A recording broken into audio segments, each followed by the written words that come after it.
É sempre um prazer estar compartilhando a palavra do Senhor, mas eu confesso que quando é assim, eu fico pensando, né? Meu Deus, o que eu vou falar? Eu fico conversando com Jesus o tempo todo, eu fico perguntando, Jesus, e aí, o que o Senhor quer falar? O que o Senhor quer nos mostrar? Qual é a novidade? E às vezes nem é novidade, às vezes é só relembrar algo que talvez nós não estejamos praticando. E de todas as palavras, queridos, que eu pude procurar hoje, nada bradou tão forte no meu coração quanto essa que eu vou expor para vocês hoje. E se você tiver com a sua palavra aí, por favor, me acompanhe. A palavra do Senhor ali em João, a carta de João,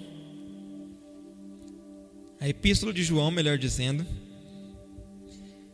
no capítulo 17, nós vamos ler a partir do verso 20 até o versículo 26. Eu acho que vai trazer uma compreensão melhor dessa palavra. João 17, verso 20. Amém? Vamos lá então? A palavra do Senhor nos diz da seguinte maneira, acompanhe comigo.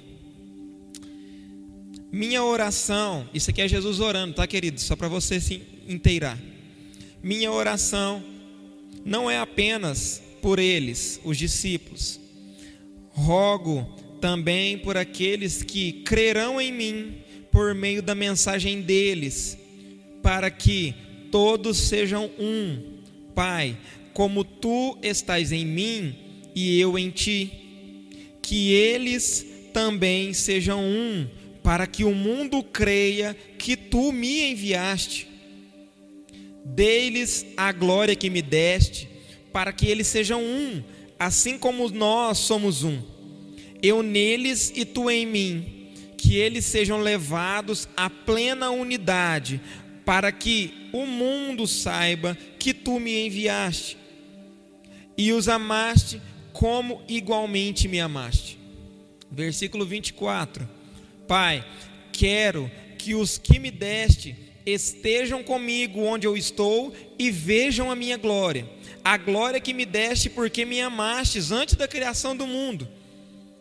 Pai justo, embora o mundo não te conheça, eu te conheço, e estes sabem que me enviaste.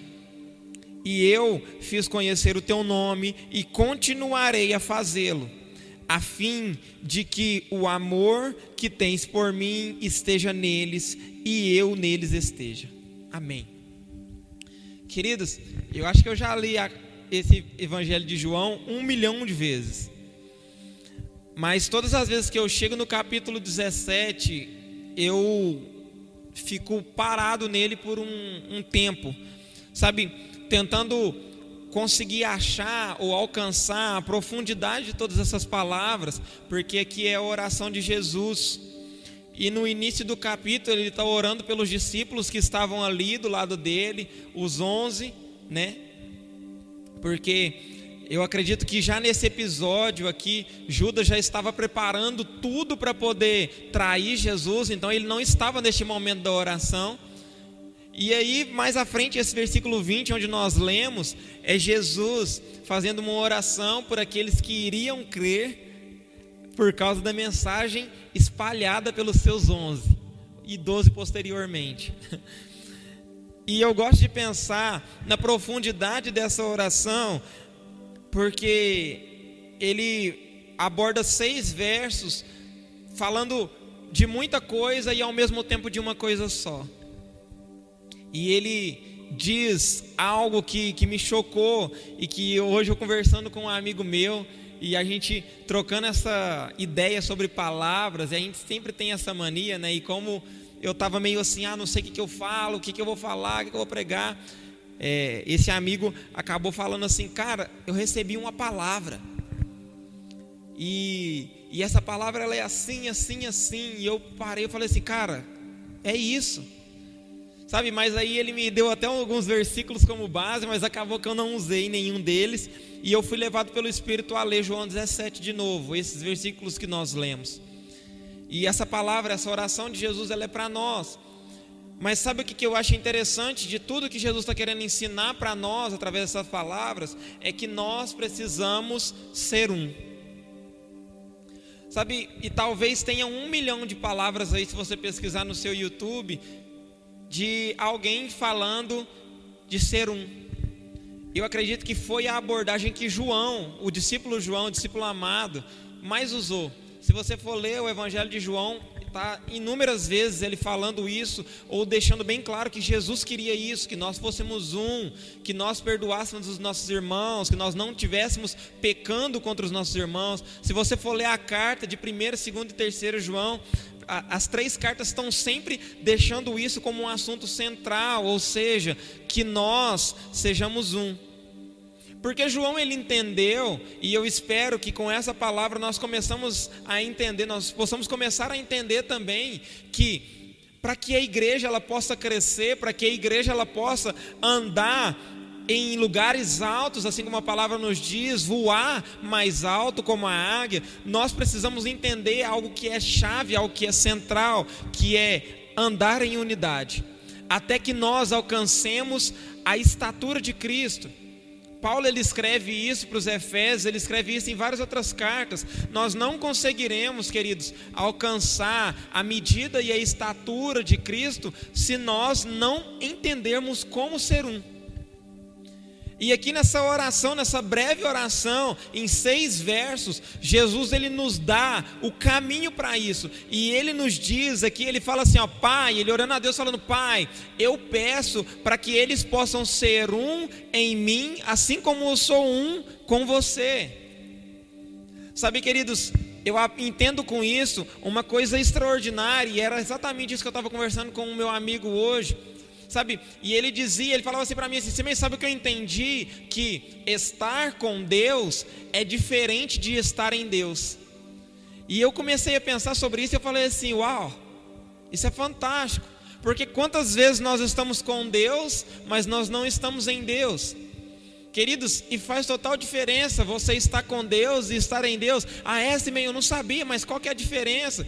Sabe, queridos, gramaticalmente falando, as 2 palavras com e em são preposições. Simeão, eu não lembro, o que é a preposição? Preposição, queridos, é uma palavra que vai fazer a junção de uma coisa com outra. Ela vai anteceder para fazer essa junção na frase, sabe? Ou seja, estar com um amigo não é o mesmo de estar em um amigo. Estar com Deus não é a mesma coisa de estar em Deus. Entenda comigo, queridos, caminha comigo. Se você for fazer alguma coisa na casa de algum amigo e alguém te liga, ô fulano, onde você está? Não, eu estou com o Diogo, eu estou com o meu amigo. Isso quer dizer, queridos, que quando você sair dali, automaticamente você já não estará mais com o Diogo. Você perdeu o contato com ele porque você estava com ele.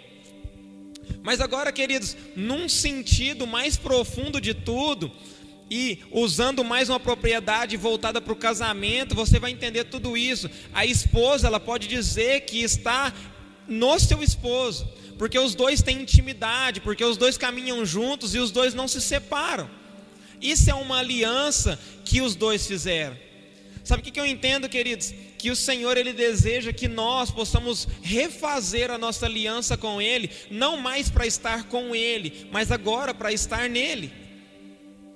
Porque quando nós estamos em Cristo, queridos, a palavra de Deus nos diz, sabe o quê? Que as coisas velhas se passaram e eis que tudo se fez novo. Nós nos tornamos novas criaturas, não é assim que diz o versículo? Aquele que está em Cristo, nova criatura é. Queridos, a palavra não diz aquele que está com Cristo. Eu entendo com isso, queridos, que tudo aquilo que está com, uma hora ou outra deixa de estar. Mas Jesus está convidando agora os seus discípulos, ou seja, nós, porque esses versos são para nós, aqueles que queriam crer nas palavras que os seus discípulos diriam, naquilo que está escrito na própria Bíblia. Nós somos essas pessoas e Ele está hoje nos convidando, queridos, para que nós possamos estar nele.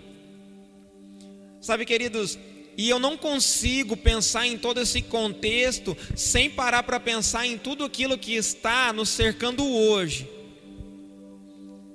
E eu estava parando para pensar enquanto eu li essa palavra, lembrando a palavra que o pastor Daniel trouxe no domingo. E ele falou uma frase que nós até deixamos no Instagram da comunidade Aprisco, que ele diria assim, ó: nós não esperávamos e Deus nos pegou de surpresa. Mas sabe o que eu entendo, queridos? Por mais que nós tentássemos não ser surpreendidos por Deus, irmã Teresa, de uma forma ou de outra Ele nos surpreenderia, porque Ele é um Deus de surpresa. Vocês conseguem entender isso, queridos? Por mais que nós traçássemos um caminho, ou que nós possamos traçar um caminho para Jesus fazer algo em nós e através de nós, queridos, entenda isso: Ele é um Deus de surpresa, Ele é um Deus que sempre vai te surpreender. Queridos, eu quero usar uma figura, uma analogia aqui com vocês. Imagina, a nossa situação hoje é como se nós estivéssemos dentro de uma casa, Diogão. E nós estamos esperando Deus vir para poder organizar essa bagunça que está acontecendo. E aí a gente fica pensando assim, ó, não, eu vou abrir a porta aqui e eu vou abrir a janela, porque se Deus não vier pela porta, Ele pula a janela. Nós estamos dentro dessa casa esperando o agir de Deus, esperando Deus vir e poder organizar tudo, a nossa situação, aquilo que nós estamos passando. Mas aí de repente Deus vem, mas Ele não veio pela porta e Ele não veio pela janela, Ele atravessou a parede, a gente não estava esperando. Queridos, Deus, Ele é um Deus de surpresa. Mas para que nós não possamos nos surpreender ao ponto de ficarmos escandalizados, porque Jesus, Ele nos diz dessa forma, que nós não pudéssemos nos escandalizar nele, das coisas que Ele faria, para que nós não possamos ficar surpreendidos, pegos de total surpresa e escandalizados, nós precisamos estar nele, porque todo aquele que está nele, queridos, sabe das coisas que Deus é capaz de fazer, mesmo sem saber o que Ele vai fazer. Sabe por quê, queridos? Porque nós já não andamos mais pelas coisas que nós vemos, nós andamos pelas coisas que nós cremos, e nós cremos num Deus que tem todo o poder. Você consegue crer nisso, queridos? Nós cremos num Deus que é capaz, Lu, de acabar com esse coronavírus, com esse vírus que está afetando todo o mundo amanhã. Ah, sim, então quer dizer que vai acabar amanhã? Não sei, queridos, Deus sabe, mas nós cremos que Ele pode fazer isso. Sabe uma coisa que eu aprendi, queridos, a partir do momento que eu comecei a andar e falar muito com Deus, eu orava muito e talvez subliminarmente eu falava assim, Deus, se o Senhor puder fazer isso por mim, isso e aquilo, queridos, não, Ele pode fazer. Nós precisamos pedir para Ele e perguntar se Ele quer fazer. Porque nem tudo que nós, como cristãos, como filho, pedimos, nós receberemos. Porque o Senhor sabe o exato momento em que nós estamos maduros o suficientes para poder receber. Sabe, queridos, e com essa palavra eu não estou querendo dizer que tudo isso que está acontecendo é legal, é bom, não me entendam errado. Tem muitas pessoas perdendo as suas vidas e nós estamos orando muito por essas pessoas, para que as pessoas possam recobrar a saúde, para que as pessoas possam voltar a ter uma vida normal. Eu desejo muito voltar a trabalhar, voltar a fazer as coisas que antes eu fazia, ir para a faculdade. Estou com muita saudade de tudo isso, de chegar no culto, encontrar um tanto de pessoas aqui, poder abraçar, poder falar, e aí, como é que você está? Pegar na mão, sabe, aquele contato. Sabe, queridos, eu não quero dizer que tudo que está acontecendo é legal, mas nem todas as coisas ruins que acontecem, elas vêm por acaso.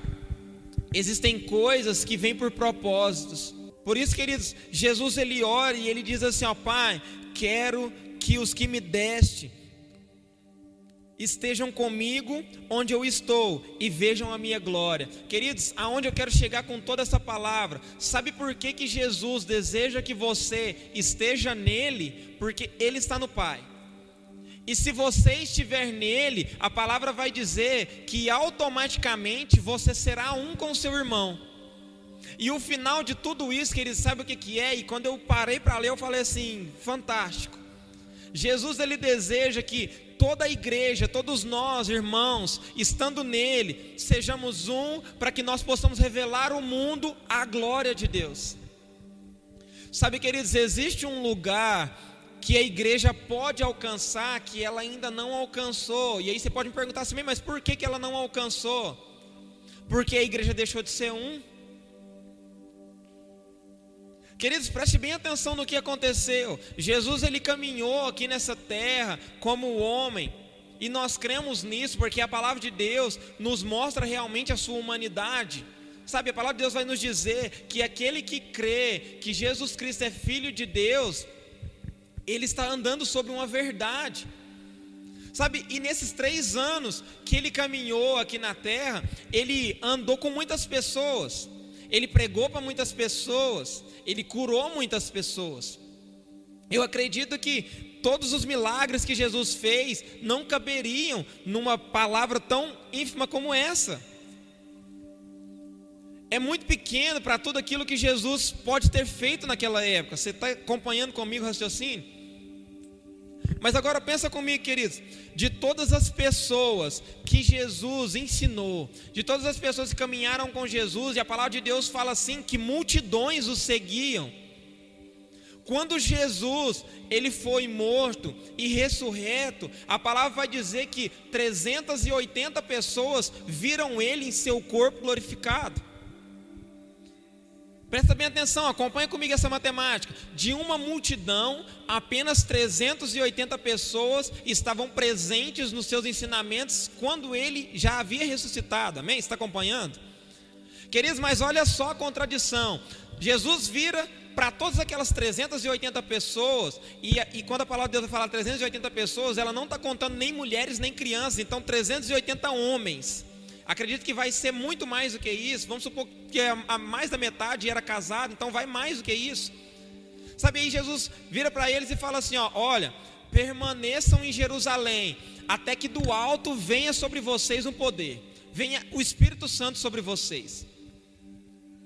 Queridos, a palavra vai dizer assim, ali em Atos 2, que foram cheios do Espírito Santo, sabe quantas pessoas? 120 pessoas. Você consegue compreender, queridos, que mesmo muitas pessoas estando com Jesus, poucas pessoas estavam em Jesus? Mas aquelas 120 pessoas foram o suficiente para que o Evangelho chegasse para mim e para você hoje. Então o que eu quero dizer com tudo isso, queridos? Deus, ele não precisa de uma quantidade numerosa de pessoas para poder fazer algo. Ele só precisa dele mesmo.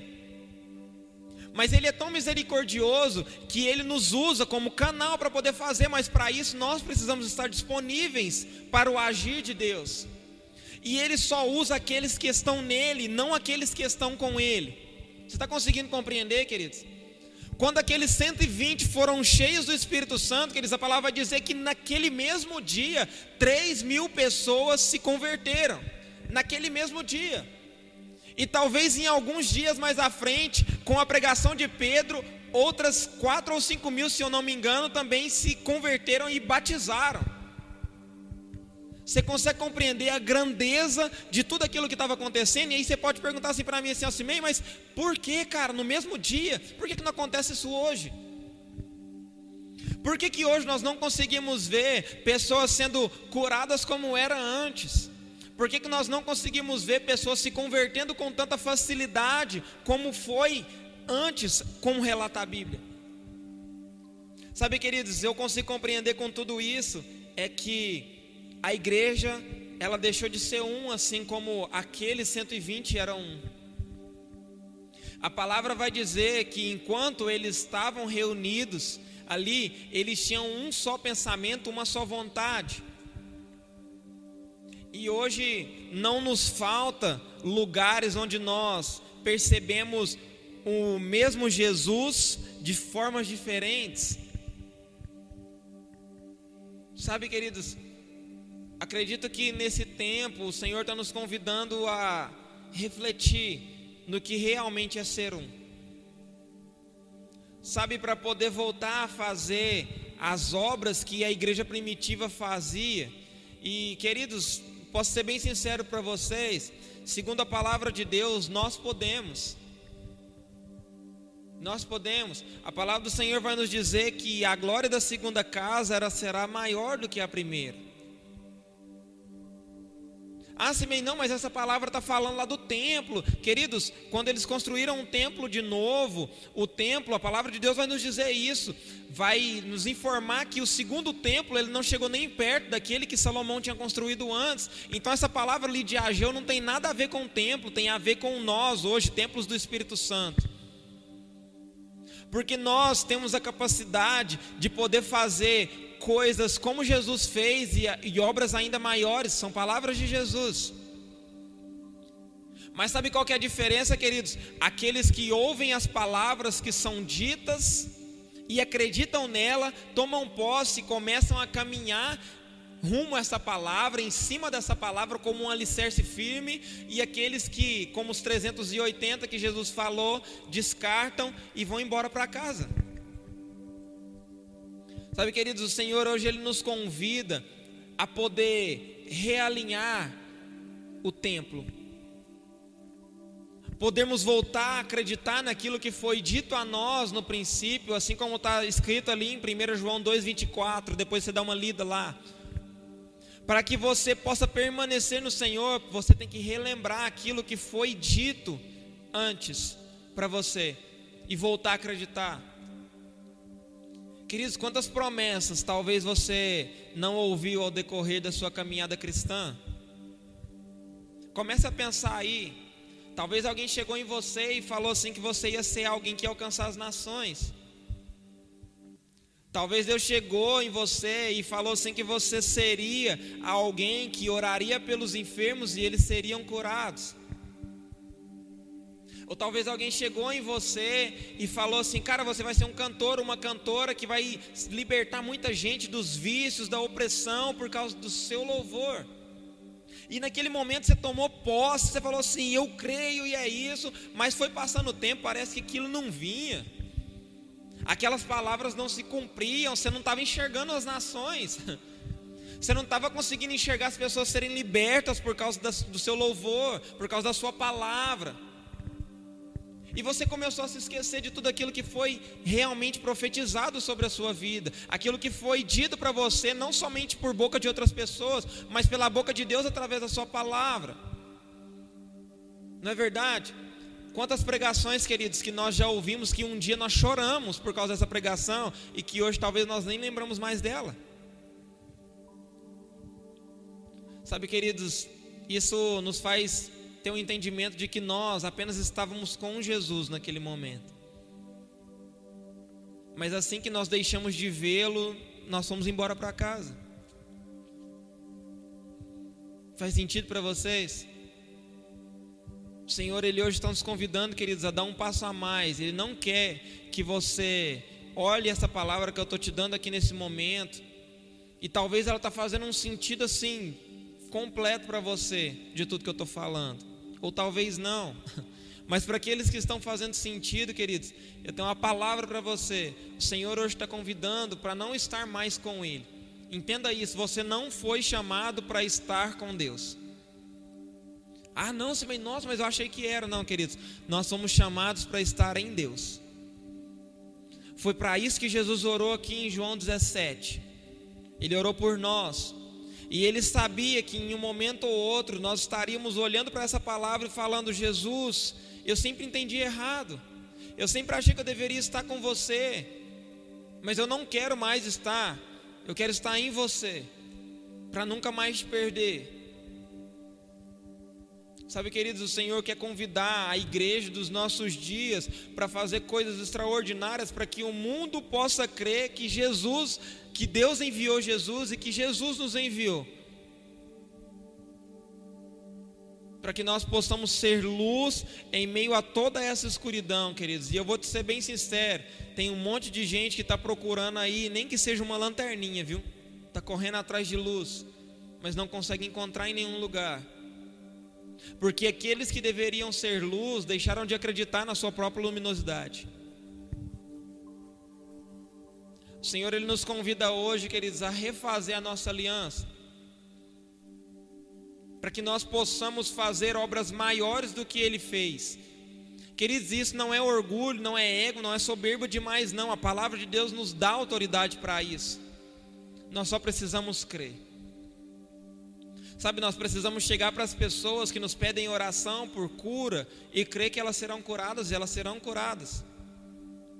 Nós precisamos voltar a orar pelos nossos amigos que estão perto de nós, para que eles voltem a ser tocados e cheios pelo Espírito Santo, e eles serão tocados e cheios pelo Espírito Santo. Nós precisamos orar pelas pessoas para que elas sejam realmente batizadas com novas línguas, assim como a palavra de Deus nos diz, e elas serão batizadas.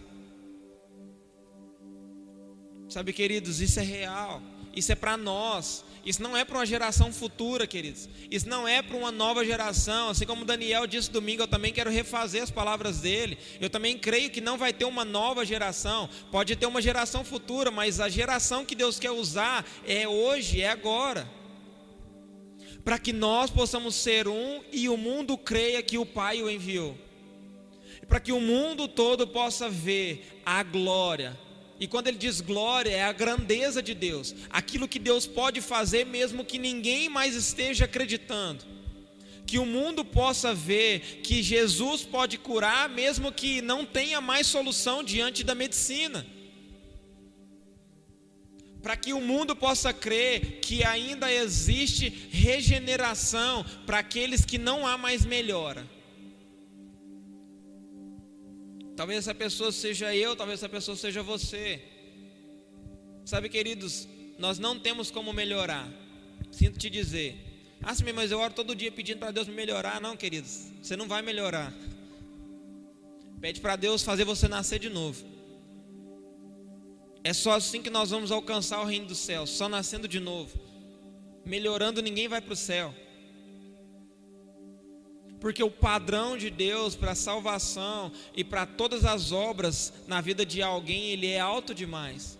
Então por isso nós precisamos nascer de novo, assim como Jesus disse para Nicodemos. Mas sabe o que é o melhor de tudo, queridos? A palavra logo na sequência vai nos dizer que Deus, ele enviou o seu Filho para que todo aquele que nele crê, nele quem? No Filho, em Jesus, tenha a vida eterna. E aí a palavra de Deus vai nos dizer em João 17, aqui uns versículos mais acima, no versículo 3, que a vida eterna é que conheçam o único Deus verdadeiro e é Jesus Cristo a quem Deus enviou. E a gente sempre achando que a vida eterna era viver para sempre. Esteja nele, queridos. O convite do Senhor hoje para cada um de nós é para que nós possamos refazer essa aliança e possamos voltar a estar com Deus, estar em Deus, melhor dizendo, e não mais estar com Deus. Você crê nessa palavra, querido? Se você crê, curva sua cabeça, eu quero fazer uma oração com você. Jesus, nós queremos seguir o seu exemplo nessa oração que o Senhor nos fez em João 17 e poder pedir, Pai querido, que nós possamos estar em Ti, Jesus, assim como você está em Deus, para que nós possamos ser um com os nossos irmãos, para que a igreja dos nossos dias, em pleno século 21, possa voltar a ser uma igreja em unidade, uma igreja que fala a mesma língua e não mais uma igreja que briga entre suas denominações ou suas subdivisões. Nós queremos pedir, Jesus, que o Senhor nos alcance com essa palavra, que nós possamos deixar de estar com você, Jesus, porque nós sabemos que não é isso que o Senhor quer, mas que nós possamos estar em você, Jesus, para que todos sejam um. Traga-nos revelação posteriormente de toda essa palavra. Faça-nos lembrar das promessas que um dia o Senhor nos entregou, para que nós possamos permanecer em Ti e recebamos, Pai querido, a vida eterna, que nada mais é do que conhecer a Ti, meu Deus, e a Jesus a quem o Senhor enviou. E nós só Te conhecemos se nós estivermos em Você. Obrigado por essa palavra, Jesus. Obrigado por todo esse ensinamento. E que nós possamos voltar a caminhar ao Seu lado, acreditando nas Suas palavras e crendo, Pai querido, que os melhores dias da igreja, não 4 paredes, mas do corpo de Cristo, ainda estão por vir, Pai. Nós cremos que a glória da segunda casa será maior do que a primeira, Pai. Nós cremos que o Senhor tem coisas maiores para que a igreja possa alcançar, fazer. Nós cremos que o mundo, através de tudo aquilo que a igreja fará, por causa do Teu nome, Pai querido, voltará os olhos para Ti, Pai. E muitas pessoas, Senhor, crerão que só Tu és Deus, que só Deus é o Senhor. Obrigado por tudo, Jesus. Nós levantamos as nossas mãos em forma de agradecimento. Obrigado por essa palavra, que nós possamos nos apropriar dela, Pai. Nos traga sabedoria para poder entender mais a fundo aquilo que o Senhor tem nesse capítulo de João 17, para que nós possamos entender qual o propósito, Pai querido, da igreja nos nossos dias aqui na terra. Em nome de Jesus, amém e amém. Glória a Deus.